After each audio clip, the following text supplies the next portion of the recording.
first season together. It's my first season at NBC, at Peacock, and what a way to end it. We will get into all of that. Yeah. An awesome game. Yeah. We have a lot today. Besides that, we're going to go through your way too early fantasy rankings, Okay. your way too early NFL futures, my just on time NFL draft review to kick off draft season as well. But let's start with the Super Bowl here, guys. We know it's all about the Chiefs, but Barry, the only way we can kick this off is with your ride or die, with maybe his best game ever as a pro. So let's be clear. I believe my superpower, right? And I've got a few. I don't have many. There's very little in this world that I'm good at. But one thing that I'm great at, is taking any subject and somehow, some way, making it about me. And you're like, I don't know, Barry. This is about the Super Bowl. This is about the two best teams in the National Football League. How on earth can you make it about me? And I'm going to show you. Watch this. So this was, I feel like, the perfect Matthew Berry Super Bowl. I love this Super Bowl because, Jay, you and I picked the Chiefs all week long. Yes. We were out at the NFL, we were out at the Super Bowl, we were on Radio Row. Every single NFL player that came by was like, we'd ask them for prediction at the end of the interview. They all picked the Eagles. Everyone. Pretty much everyone was picking the Eagles. The public was on the Eagles. But Jay and I were both like, we like the Chiefs. Yes. We both talked about the Chiefs. I picked the Chiefs. But Jalen Hurts is my ride or die. So what I needed to happen for me, again, just this guy, making it about myself, I needed Jalen Hurts to play awesome, to be a ride or die, to be the franchise quarterback that I said he could be, and that, Chris Sims said he could not. No. I needed him to do that, but then I also needed him to lose because I needed the Chiefs to win. I needed my guy Mahomes to show up. You and I both had a lot of money on Mahomes as MVP, so I needed all those things to happen. It was a very narrow thread that I needed. And you know what, Connor Rogers? It happened. So yes, congratulations to the Matthew Berry Super Bowl, my favorite Super Bowl of all time that Washington did not win. Unbelievable. You forgot something very important, too. Your ref rant that was very consistent throughout the season ended the NFL season. Of course. Every no bad hit. officiating. It was like, yes, exactly. Yeah. Like it literally was the Matthew Berry Super Bowl. Wow. In a beautiful crescendo. It's unbelievable. Fantastic. Apparently Travis Kelce, he doesn't watch the Fantasy Football Happy Hour, talking about how no one believed in the Chiefs. Me and Matthew believed in the Chiefs. Yes, thank you. I was so annoyed at that. Like, no one believed in the Chiefs. You and I consistently, like Austin Eckler, Jonathan Taylor, Tyler Lockett, like every single guy that came by, Jay, what do we say to them? We like the Chiefs. We like the Chiefs. I'm starting to think Travis Kelce doesn't know who I am. You know, I'm starting to get that kind of I vibes. believe that. I'm trying to think, like, who else did we talk to? We talked to, like, every single player, every single one. James Conner we talked to, Debo Samuel. Oh, Debo Samuel. Debo Samuel just played the Eagles. George Kittle, Debo Samuel. Like, we had a bunch of big names we had on the show. Yeah. And then that's us. a big show. But the thing is, with Kelce, I mean, did no one believe in the Brady Belichick Patriots either? Hey. It was just insane. I think he's a Super Bowl practicing favorite for his WWE career after the NFL every chance he gets. I will say, I mean, most people picked the Eagles. The betting public was on the Eagles. They were actually favored. Seemed like a good bet at halftime. I saw a lot of commentators pick the Eagles. I believe I was at the game, so I didn't see the pregame show, but I'm told that pretty much all the Fox commentators took the Eagles, right? Every single one. It was a sweep. Yeah. Well, then you knew the Chiefs were in. Because that happens on Football Night in America. When we're all on one team, it's always the other team wins. Like, we always, sit there and we'll go through the picks. Then we realize, because we don't talk about our picks beforehand. So as you're going through the picks and you realize, we're all on one team. Oh, no. Like, you get to the end, because, Jason Garrett and Tony Dungy are our last two. So we're always like, guys, if somebody takes somebody else, please, get us off the hook. I was shocked by that the entire 2 weeks leading up. Forget about who you actually think is going to win the game. I was just shocked at the massive consensus behind the Eagles against Patrick Mahomes. It's like, where's the respect for Patrick Mahomes? Like, this is what I said. And, I got, I met a ton of fans. It was great to interact with everyone when I was out there. And I did a bunch of interviews on Radio Row myself. And what we said on my show and what I said to fans and what I said to just pretty much every show, the pro-Chiefs argument was really 4 things. Because the Eagles, position by position, were better than the Chiefs at every position other than quarterback and tight end. So to me, the 4 arguments, the pro-Chiefs argument was really only 4 things, right? Mahomes over Hurts, Kelce over Goddard, Andy Reid over Sirianni. Absolutely. Right? I mean, again, we talked about this. Andy Reid 10-1, now 11-1, off of a bye with Patrick Mahomes, including playoffs for his career. So 10-1 off of a bye, and then also just sort of experience. Yep. They've been there and done that. There's something to be said about those big moments. And as you got into the game, Jalen Hurts played awesome. And I think finally, hopefully, silenced all the critics out there. We've been on him since day one. I almost wore the Hurts jersey today. As you see there, 27 to 38, over 300 yards. He has the passing touchdown. He runs three touchdowns in as well. Just an unbelievable performance. 70 rushing yards as well. Made some crazy throws. That throw down the, I don't know what down and distance it was, but the Goddard throw. The Goddard one, the third and 16. The third and 16 or whatever, it's third and 18. Best throw of his career. That Goddard throw was so good, in between double coverage, had to place it perfectly. And so Hurts was just amazing, and which was awesome to see. As a guy that roots for him, that he is my ride or die. I almost wore him today.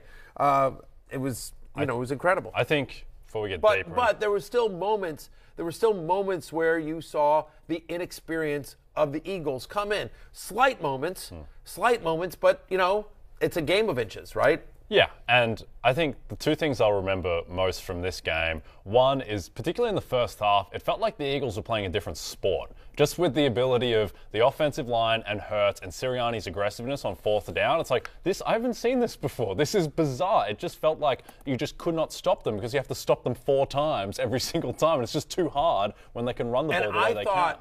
Jay, I'm sorry to interrupt you, but that's such a great point about the 4th down, because I really thought the Chiefs not going for it on the 4th and 3 or what it was in the first half, and then they tried for the field goal and Butker clanks it off.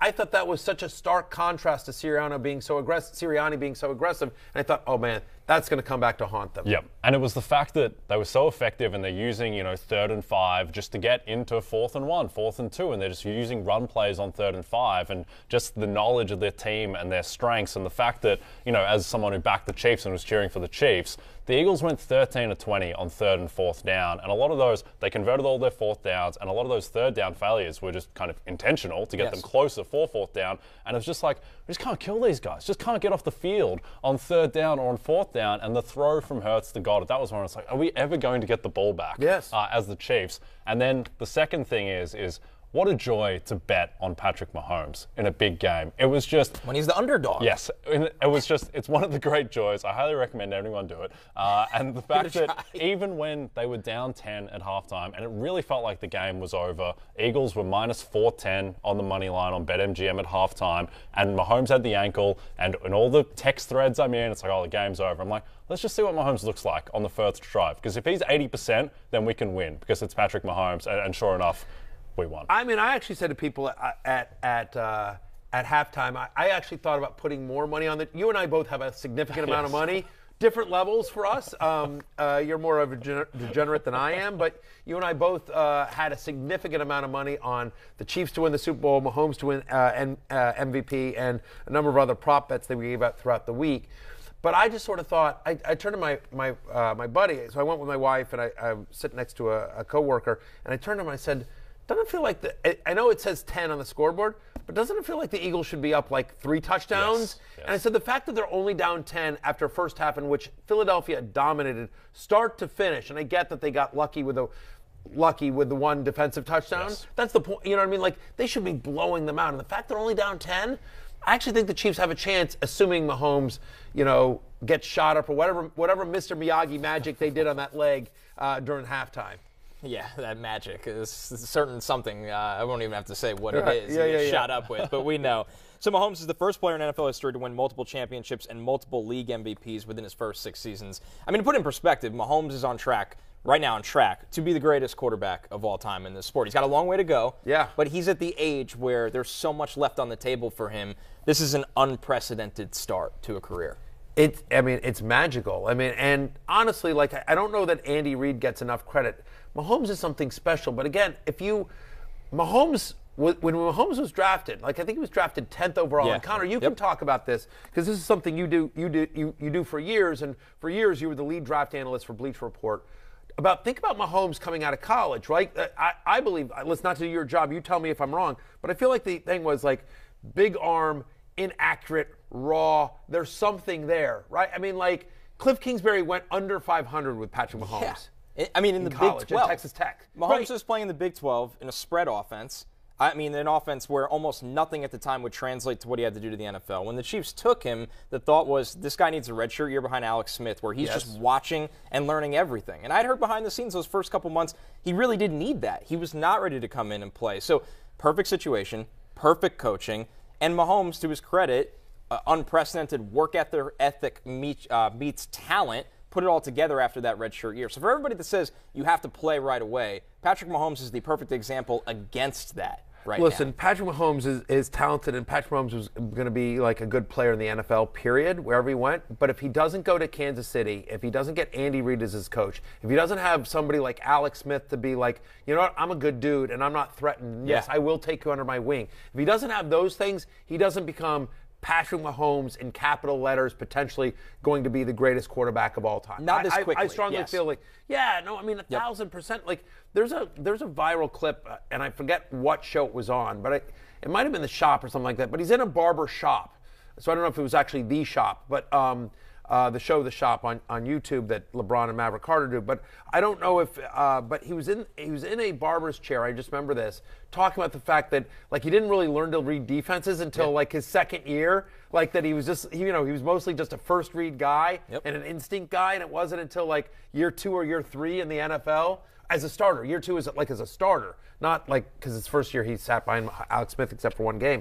But it wasn't until like his second year or third year in the league as a starting quarterback that he really started to understand what he was seeing out there. Yeah, and I think, look, Tom Brady's the greatest quarterback of all time, but I don't think anyone actually thinks that Tom Brady is better at playing quarterback than like peak Aaron Rodgers, just in terms of pure talent. But Brady had the better career by far, and Mahomes now has the opportunity to basically have the talent of Aaron Rodgers and potentially the career of Tom Brady, which would clearly make him the greatest of all time. But it's still early. And I think, like, I mean, we're still in the afterglow, but I think that when we look back on this Super Bowl, we will not only remark about Mahomes' greatness and that second half. My friend Bill Barnwell over at ESPN wrote an article which is terrific. I highly recommend it. But Barnwell just talked about like that was a perfect second half. That might have been one of the greatest second halves in Super Bowl history, if not the greatest Super Bowl second half in Super Bowl history, because it was completely flawless in terms of the play calling and the execution and how Mahomes played.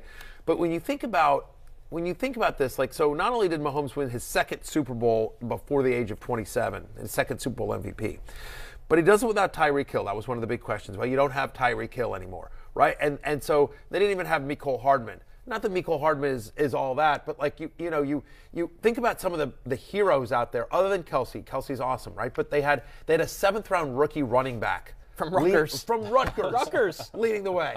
Like, a 7th-round rookie running back out there, and Jerick McKinnon, who's bounced around the league. Those are the two running backs there.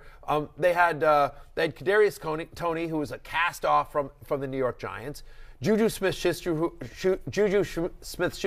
who I believe is on a 1-year prove-it deal, who's like on a, like the Steelers are like whatever, like who's like, and he was less than 100%. Marquez Valdez-Scantling, who again was not like a hot free agent when he coming out of Green Bay last year. Like they didn't have. It's not like he's back there with Tyreek. It's just he doesn't have Tyreek. With Tyreek and Jalen Waddle. Yeah, or something like AJ that. Brown and Devontae Smith. Yes, I mean 100%. Yeah. Like you could easily make the argument, and I think you could. AJ Brown, Devontae Smith, Dallas Goedert as a trio are better than Travis Kelce and any other two skilled players you want to give on the Chiefs. And. So it's just a credit to Mahomes. The 51-yard run is like, again, like we're like, oh, like he's going to be back there on one leg, and he was just like, I don't, like, unbelievable. And to me, what I'll remember most, just in terms of a stat from this Super Bowl, it was that the Eagles pressured Mahomes on 35% of his dropbacks, and he didn't get sacked once. To be on the ankle like that and be under pressure that's more than the Eagles' pressure on an average rate. Like the Eagles' pass rush got to him. It's just that he was so good with his awareness, being able to navigate the pocket, and just being able to complete throws as well. He had one to Kelce where he's falling down as he's throwing it, still completes it for effectively a first down, and to go on that scramble at the end to evade Hassan Reddick on one leg is just insane. Coming into the game, no team in the NFL, including playoffs, had more sacks than the Philadelphia Eagles. And I believe it was Orlando Brown after the game. 0 sacks. Put that on a T-shirt. Yeah. Right? Again, and some of that is due to the line. Give the line credit. Yes. They stepped up in a massive way against a formidable Eagles defensive line, but also to your point, Mahomes, just the elusiveness, the pocket awareness, the brilliance of Mahomes, all of it, like incredible. And yet, still by the end of the game, they needed a field goal with time remaining. And I thought it was, when the Eagles tied it up. When the Eagles tied it up, I turned to my buddy and I said, 5.5 minutes left, 5-minute drive. Do not give the ball back to the Eagles. And so that was where the holding call on James Bradbury came into play, because otherwise they were going to have to score. Yep. They could have scored a touchdown, right? I mean, McKinnon got down. McKinnon got down, took a knee on the one, pulled up Brian Westbrook, if you will, and I think they wanted him to score at that point. Yeah, they were letting him go in. Because if I'm the Eagles, by the way, don't you think the Eagles would have gone down, likely scored a touchdown, and gone for 2? Yeah. With Sirianni, absolutely. I think so. Particularly with how effective they'd run the ball in short yardage with Hurts all game. And I think it's funny when you have a big bet on a team and you just kind of just going to focus in on certain aspects of the game. Just little things like when McKinnon, after he took that slide and then they're kind of bleeding the clock, and Mahomes kind of he's just waddling around and takes the 5-yard loss. Yeah. I'm like, do we need to lose 5 yards when Harrison Butker's already almost missed the PAT and missed the 42-yarder? We really need to do that, Patrick? Just really get in the swing of it. But Connor, I'm interested what you think, because I thought the Eagles, they started, look, Sirianni was magnificent. Hurts was magnificent. Those guys are legends for what they did in the Super Bowl. But I thought in the fourth quarter they started to get a little bit shaky. I thought the blitz call from Gannon on the Sky Moore touchdown, that was weird. Also, I didn't understand why, when they are trying to tie it up down 35-27, why are they running the play clock down to 1 over and over again? You guys might need to score twice. It felt like the experience might have started to show a little bit. It really did. And you make a great call about the play clock, whether it was when they got hit with delay games or whether they got hit with having to call a timeout. And at the end of the day as well, when you let the play clock drain like that, it lets every single member of the defensive line give the green light of when they can go and get off the ball. So it's an experience thing, and we're seeing the Eagles staff, as lack of experience as they have, start to get poached. The Colts hired Shane Steichen as we record this podcast. That happened today, so he will be their head coach. Arizona's in a final stage with Gannon, their defensive coordinator. So these are young guys that they were in the heat of the moment against Andy Reid, who's been there, Patrick Mahomes has been there, and then the guys that don't get a lot of credit, Chris Jones has been there plenty of times on that Chiefs defense. So, absolutely. When it came down to it, it makes me wonder, guys, do you think in our lifetime now, as long as Andy Reid and Patrick Mahomes are together, will they ever not be the preseason Super Bowl betting favorite ever again?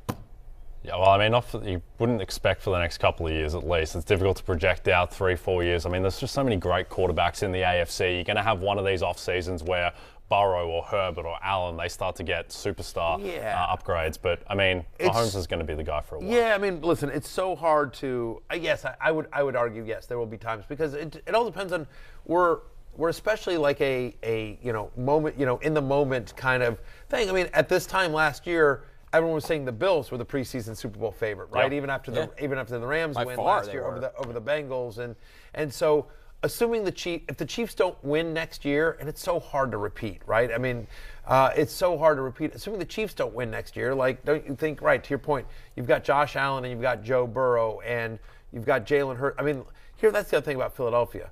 Philadelphia is loaded. Yes, they are young and they are loaded, and they've got cap room and they've got some good draft picks. Like, I mean, Philadelphia is set up for long-term success here, and we haven't even talked about the fact that, the Niners came this close with with Brock Purdy, with the 7th-string quarterback. I mean, like 7th-round quarterback. Both 7th string, 7th round. I mean, like everything. So, I mean, the parity of the NFL. Yes.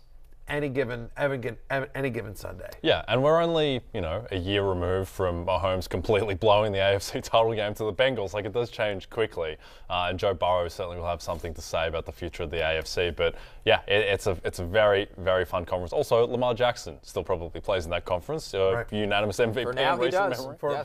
For now, he does. Ravens also, by the way, real quickly as we're talking news. Todd Monken hired as their offense coordinator. He's been bounced around. I like Monken as a play caller a lot. Very good. Very creative. So I like the call out. We'll see if Lamar likes the call out. He may not have a choice because the franchise. So we'll see. But I thought that was a good move for the Ravens offense as well.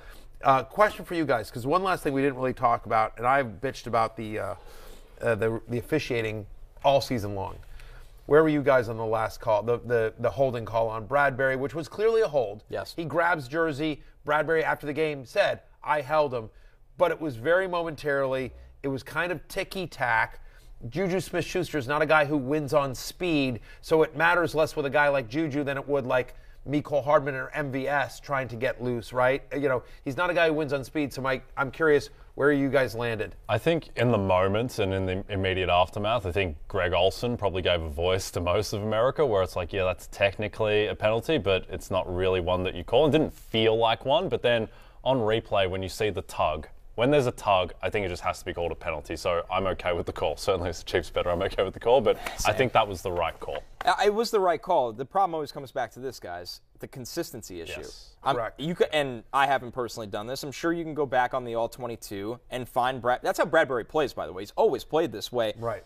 That same play probably exists at least 5 times. Well, Juju got more blatantly held earlier in the game in the first half, and they didn't call that. So I get that the consistency wasn't there, and that would be the argument. If you let him play for 3.5 quarters, you got to let him play the whole game. Super Bowl. Yeah. It's the same thing in like basketball where, some games guys are just like the Miami Heat are just going to set moving screens every single time unless the ref calls it. And then if you establish the baseline of consistency, then you adjust the way you play. And so that would be the thing, that there wasn't that consistency. To me, that's the issue. Is like, you hate to see that happen. I'm with you. Like, as a Chiefs bettor, as somebody who predicted the Chiefs, who wanted this to work out the way it did, because again, making it all about me is my superpower.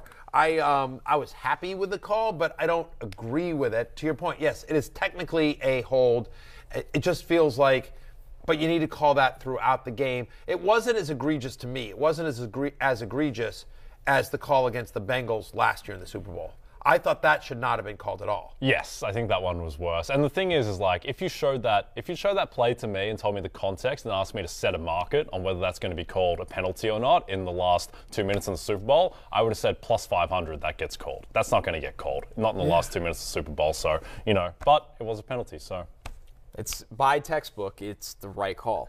It's just a matter of the moment. It's just the matter of the moment. It's like, but if you'd made that call throughout the game, okay. You were there. What was the reaction in the stadium to that call? I was sitting in with Eagles fans, and they were all just like, they were not happy. They didn't start flipping you over? They didn't start flipping me over. They were actually very reasonable Eagles fans. Like, I liked all the guys that I was sitting with just around me. They were very upset, but they were also like, it can't come down to that. It can't come down to that. They were like, they're all just sort of silent, right? It was very deflating. Very deflating. Very deflating. But the truth is that, okay, even if it doesn't get called, so then it's what? It's fourth down or third down? I forget. It was fourth down. It's fourth down. It's fourth down. They kick the field goal, and then they got to get a stop. Yep. So, and at that point, the game is probably pick. Honestly, it's a coin flip at that time because the Eagles, they still have enough time and a timeout to be able to march down the field and potentially score the touchdown to win it. I think they were out of timeouts, though. No, they had one. They had one. They did have one? Yeah. They had one. So I think that at that point, it's pretty much a coin flip. Certainly feels like they would have marched down based on nobody was getting a stop in the second half, Yeah. it felt like. So I think that's why everybody was upset. Yeah. No, it makes a ton of sense. But you still got to do it. You Yeah, still got to go down. You still got to make a field goal to tie the game at the Super Bowl on a shoddy field. Like we've heard so much talk from the players on both sides that how slippery it was, and maybe that contributed to the Butker miss in the first half, right? That just hard to get that plant foot down consistently. So you hate to see a game like that come down to that. But if it does have to come down to a ticky-tack foul like that where there's controversy, on the plus side, it happened on the side that Jay and I had bet on. Yes, that's 100% So at least Jay and I made a lot of money on that. I love the if refs. it's going to happen, right? We love the refs. We do. There has to. That's the biggest thing. I'll just say this. I mean, I've been ranting all year long.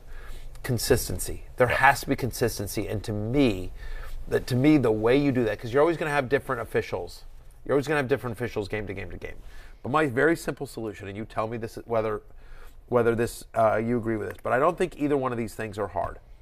Number one is officials should be full-time employees. It's a multi-billion dollar company, right? They should be full-time employees. Their entire job is being a referee on Thursday, Sunday, Monday, whatever it is. And what that means is like whether it's they're on Zoom calls all week, they're looking at the two teams that they play. This team plays physical. This team plays this team. So they know they've got a whole week to prepare for the game, to know what they're going to be looking for, how certain players, to your point, if Bradbury's always playing like that, okay, are we calling this or are we not? Or not. And if we are calling this, okay, we need to call it early so that they know, like have those conversations. Because right now they all have jobs. That's what people don't get, is that referees have actual jobs. And it's just like, okay, 5 o'clock at 5 o'clock on Friday, they leave whatever it is, their insurance company that they run, and they're like, okay, see ya, honey. I'm off to Phoenix for the Super Bowl. It's a little bit like, I swear to God. the Super Bowl. Right. Yeah. Let me just. Hey, is my black and white jersey? Did you press that? Did you iron it? Yes. Did you iron it, honey? Like, where is it? I see nothing but the kids' jerseys. What's going on? So it's literally some version of that. So number one is full-time employees, where their entirely focus is on like, okay, here's what we're going to be looking for. Here's where we're going to call the game, and the teams can work together, right, and talk about this through. And then the second thing is consistency on the replay assist. When it gets called, it needs to either be all the time or never, because it does feel like sometimes they'll buzz down and sometimes they don't. And it doesn't seem like there's any rhyme or reason to that. Replay assist. It's like HAL in 2001: A Space Odyssey. It's kind of like this evil computer that just kind of surfaces sometimes. Sometimes it's and everybody's waiting for the moment for the whistles to blow to stop, and then sometimes it just doesn't happen. And you're like, so we're just moving on. Yeah, I mean, it just, no rhyme or reason. Yeah, it just feels like, Well, the got it play was the one where it's like Andy Reid's got now 4 minutes to decide and then throws at the last minute. Yes. I thought also, was that definitely a catch? Yeah, it was. There was a lot going on in that game from a ref And the other thing is that and the last thing I'll say is that I think they need help. I think the referees need help from the broadcast company networks, and the partners of the NFL, and that includes us here at NBC. And it's less for us than it is for the other networks, and the reason is because we broadcast one game a week. And so Sunday Night Football has as many cameras as I believe as any game that's broadcast. But I feel like every single game should have multiple camera angles, and that they all need to be broadcast the same. To your point, there are some times where it's just like a team hurries up and runs, and you get one look at it, or the broadcast, different networks do it differently. And some broadcasts will show like 4 or 5 replays of a controversial call, and some will be like, it was probably in, and then 3 plays later, they're like, hey, let's take another look at that, whether that was a catch or not. And you're like, you know what I mean? So I think there needs to be consistency in terms of the broadcast, or at least time for both teams and New York to look at it. And I feel like that's inconsistent based on the number of cameras at the broadcast. The 5th game on CBS that's at 1 o'clock, right? Doesn't necessarily get the same amount of attention as a Monday Night Football, Sunday Night Football, or Thursday Night Football game. And so that needs to be the NFL talking to the broadcast partners and saying, hey, if you're broadcasting one of our games, this is what it needs to be. Yep. This is how many cameras it needs to be, and this is how it needs to be shot. So that's how you fix officiating. There you go. Matthew Berry. Yeah, I was going to say, you're on it. Matthew Berry for president of officiating. It's done. Done and done. Shit. I would like your vote. Thank you for coming. Thank you for coming to my TED Talk. Yeah, that'd be a good cue to go to break. So we don't have any breaks today. No breaks. We just get to go on about this forever. Yeah. Okay. One last thing on the Super Bowl. Yes, sir. We have a new friend of the show. You have a new friend of the show, Paul, or is he an old friend? Well, he's an old friend, but new friend. So anyway, they wanted me to Steven. So our producer Steven. Yeah, I know. Let me set this up for you. Let me set this up for you, okay, Connor. So at the very beginning of Super Bowl week, so Jay and I get in late Sunday night, and then we're broadcasting for radio Monday morning. And he's just like, hey, talk about all your wacky adventures in Phoenix. And I'm like, I went from the airport to the hotel, I checked in, and I went to bed. I said the only thing that I had was, so anyway, I had one encounter that was funny, and you can go back and watch Monday's show. Yeah. So we talked that story. That was Ryan Burke too, but whatever. Steven and Ryan, they're cut from the same producer cloth. they all, whatever. They all it's sure they're not like Alabama running backs. Right, yeah, exactly. Yes. They're in the Saban school. I view them as the same person. Yeah, to me they're the same person. Yeah, they I pretty say much don't are. differentiate. 1,000%. One likes the Jaguars, and I forget which one. They run together. Anyway, But over the course of the week, we had a lot of fun, and we ran into a bunch of people. And that's the great thing about the Super Bowl is you run into a ton of people. So there were a couple of things that he asked that since we left the show Friday till now, our last show was Friday, there were a couple of things. And so one of the things I did is on Saturday, I went to the Fanatics party. Fanatics runs a really an epic Super Bowl party years after years after years. And Fanatics have been great friends to me and so kind. And literally, like all the jerseys you see behind us, the jersey I'm wearing now is courtesy of our friends at Fanatics. So we appreciate that. Appreciate Michael Rubin. And so just at the party, I ran into a friend of mine that I've been in a number of fantasy leagues with, and we can show the photo right here. So we all talk, and we took a photo. Oh, so that is just two guys in the MCU, like obviously of equal importance. It's myself and Ant-Man. There you go. So Paul Rudd was there. That is more superpowers. That is Paul Rudd's son, the very young guy on wearing the blue suit, if you will. By the way, I guess I'm trying to figure out left to right. Is it my left to right or whatever? It's Scott Coffin-Ross, who runs betting and fantasy for the NBA.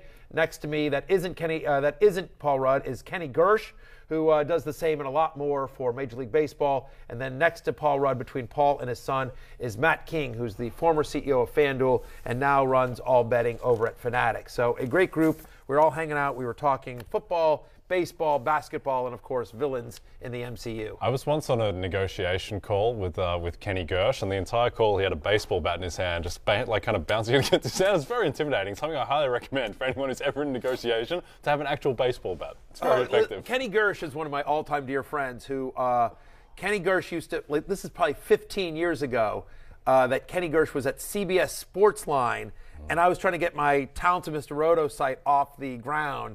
And Kenny Gersh arranged for us to do some content, my Talented Mr. Roto site for CBS Sportsline. So Kenny's literally been a friend for a long, long time.